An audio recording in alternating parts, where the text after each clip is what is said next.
যে তোমার মৃত্যু আমাকে অপরাধী করে দেয়।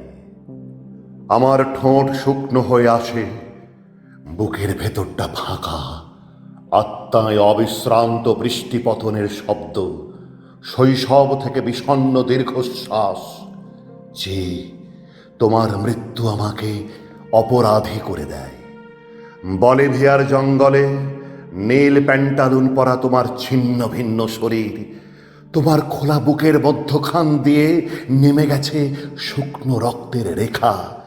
চোখ দুটি চেয়ে আছে, সেই দৃষ্টি এক গোলার্ধ থেকে ছুটে আসে অন্য গোলার্ধে। যে তোমার মৃত্যু আমাকে অপরাধী করে দেয়। শৈশব থেকে মধ্য যৌবন পর্যন্ত দীর্ঘ দৃষ্টিপাত। আমারও কথা ছিল হাতিয়ার নিয়ে তোমার পাশে দাঁড়াবার। আমারও কথা ছিল জঙ্গলে কাদায় পাথরের গুহায় লুকিয়ে থেকে সংগ্রামের চরম মুহূর্তটির জন্য প্রস্তুত হওয়ার। আমারও কথা ছিল রাইফেলের কুঁদো বুকে চেপে প্রবল হুঙ্কারে ছুটে যাওয়ার। আমারও কথা ছিল ছিন্ন ভিন্ন লাশ ও গরম রক্তের ফোয়ারার মধ্যে বিজয় সঙ্গীত শোনাবার। কিন্তু আমার অনবরত দেরি হয়ে যাচ্ছে, অনবরত দেরি হয়ে যাচ্ছে। এতকাল আমি একা, আমি অপমানুষ হয়ে মুখ নিচু করেছি, কিন্তু আমি হেরে যাইনি, আমি মেনে নিইনি।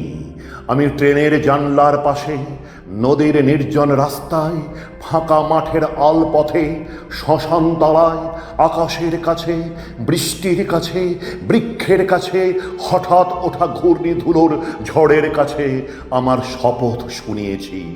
আমি প্রস্তুত হচ্ছি, আমি সব কিছুর নিজস্ব প্রতিশোধ নেব। আমি আবার ফিরে আসব, আমি আবার ফিরে আসব। আমার হাতিয়ারহীন হাত মুষ্টিবদ্ধ হয়েছে, শক্ত হয়েছে চোয়াল।